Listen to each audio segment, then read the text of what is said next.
और ब्रज में जाकर जब गोपियों से सामना हुआ उद्धव जी महाराज का, जाकर अपना ज्ञान परोसने लगे। ए गोपियों, ये रोने धोने से कृष्ण नहीं मिलता। कृष्ण कोई साधारण नहीं है, परमात्मा ही है।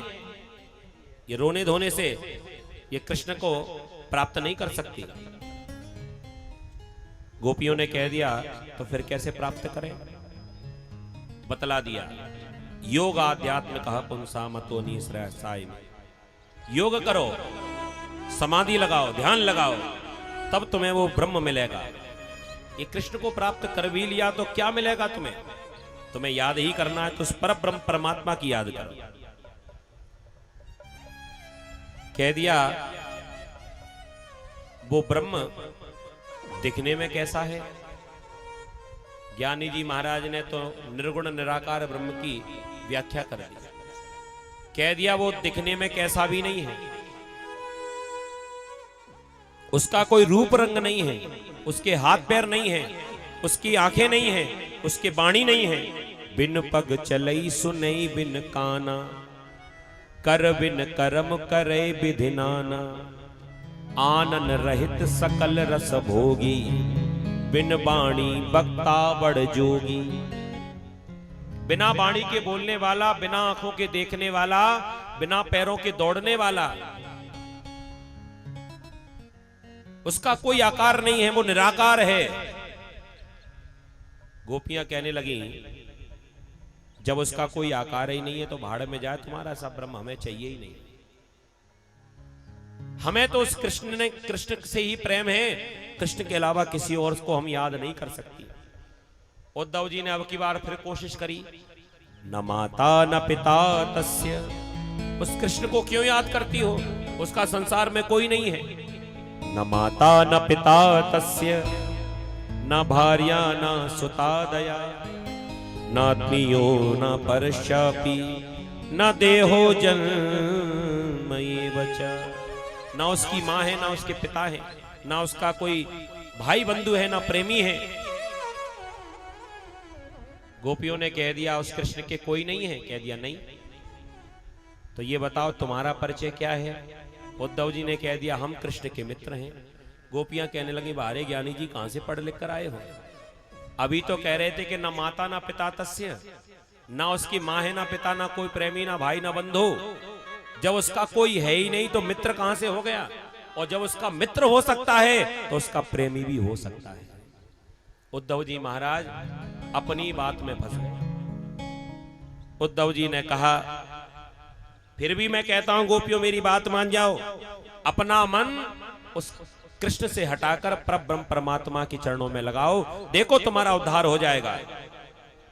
गोपियों ने कहा, ज्ञानी जी जरा ये तो बताओ कि मन कितने होते हैं?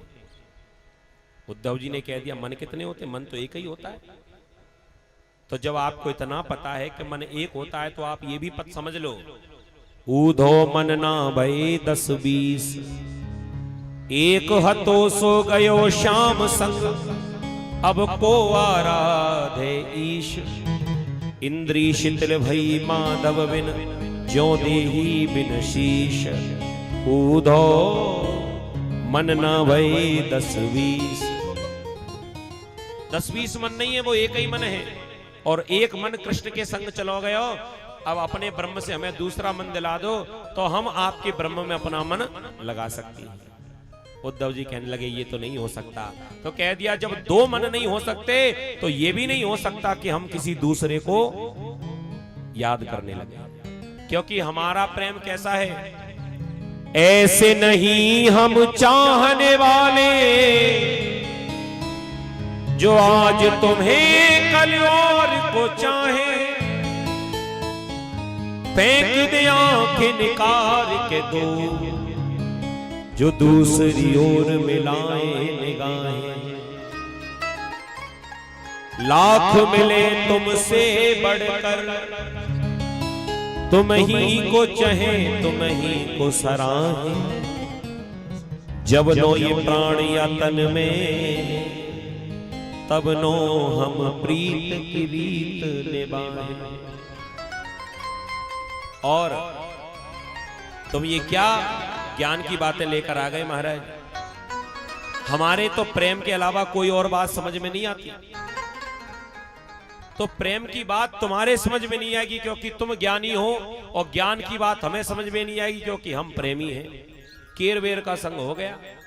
इसलिए आप अपना ज्ञान अपने पास रखो और हमें कृष्ण के विरह में दिन रात ऐसे ही रोने दो। हमें तो रोने में ही आनंद मिल रहा है क्योंकि तुम प्रेम की पराकाष्ठा को जानते नहीं हो। ना तो चित्र लखा ना चरित्र सुना, वो सुंदर श्याम को जाने ही क्या। मन में न बसा मनमोहन तो, ठान किसी पर ठाने ही क्या। जिस बंदर ने इमली ही चखी, वो स्वाद सुधा रस जाने ही क्या।